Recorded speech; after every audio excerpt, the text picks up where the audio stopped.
আমি আমার সহকর্মীরা বর্বরোচিত হামলার শিকার হয়েছিলাম। ওই পল্টনের আলরাজি কমপ্লেক্সের ওই সড়কের একটু সামনে কয়েক কদম এগিয়ে 1 মিনিট কিংবা 40 সেকেন্ড 60 সেকেন্ডের হাঁটা এই কালভার্ট রোড এইখানেই ওসমান হাদি গুলিবিদ্ধ হয়েছিল।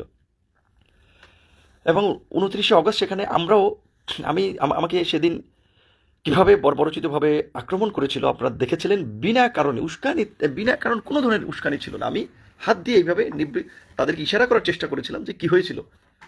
পুলিশ এবং সেনাবাহিনীর পোশাক পরিহিত দুর্বৃত্তরা প্রকাশ্য দিবালোকে বর্বরোচিত হামলা করলো আমার উপরে, আমার সহকর্মীদের উপরে। আজকে হাদির ঘটনায় যেভাবে প্রধান উপদেষ্টা ফেসবুকে লাইভে বা টেলিভিশনে প্রচার করেছেন, তো জাতির উদ্দেশ্যে ভাষণ দিয়েছিলেন, যেভাবে হাদির পরিবারকে ডেকে এই যমুনায় সান্ত্বনা দিয়েছিলেন, ঘটনার বিচার হবে, চিকিৎসার খরচ সরকার বিয়ার করবে, এরকম আশ্বস্ত আমার পরিবারকেও করেছিল, আমার ওয়াইফকেও যমুনায় আমন্ত্রণ করে আশ্বস্ত করেছিল।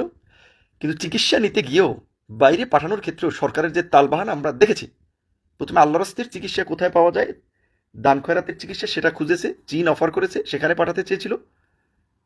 তারপরে পাঠানোর ক্ষেত্রে কি কালক্ষেপণ করেছিল সেটা তো দেখেছেন। যাই হোক, তারপরে আমরা বলেছি যে আপনারা না পারলে জানিয়ে দেন, আমরা আমাদের খরচের প্রয়োজনে সিঙ্গাপুর যাব। যাই হোক, আল্লাহ আমাদেরকে রক্ষা করেছে। কিন্তু আপনারা জানেন যে আমার নাকের ডান দিকে বাঁকা।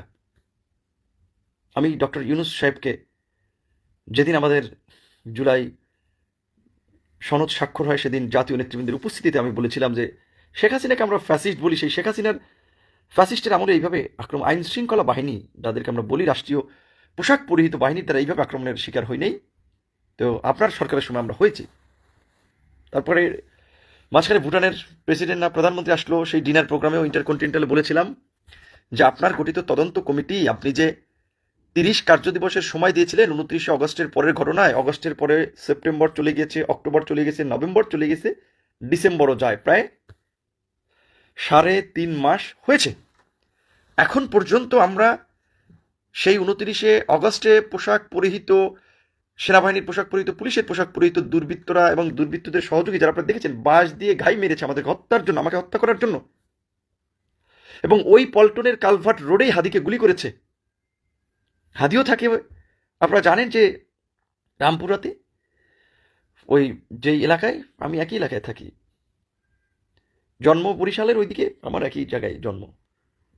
স্বাভাবিকভাবেই সমুদ্রের তীরবর্তী বা নদীর তীরবর্তী মানুষেরা, দক্ষিণাঞ্চলের মানুষেরা একটু সাহসী হয়, সংগ্রামী হয়।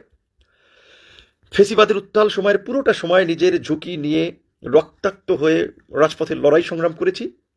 আজকে যে হাতে ধরে এই যে এখন লাইভে আসলাম, কষ্টে মনে হচ্ছিল শ্বাস নিতে পারছি না, শ্বাস করতে কষ্ট হচ্ছিল। অনেকক্ষণ ভেবে চিন্তে কথা বলবো, কি বলবো, কার কাছে বলবো।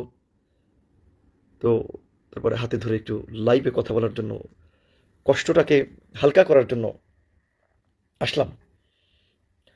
যে এখন তো আর, আগে আপনারা জানেন আমার সোশ্যাল মিডিয়া, বিশেষ করে এই পেজে যারা ছিলেন, আগে আপনারা প্রায় প্রায় আমার লাইভ দেখতেন, কথা শুনতেন, ফ্যাসিবাদের বিরুদ্ধে সংগ্রামে মানুষকে উদ্বুদ্ধ করার প্রচেষ্টা দেখতেন।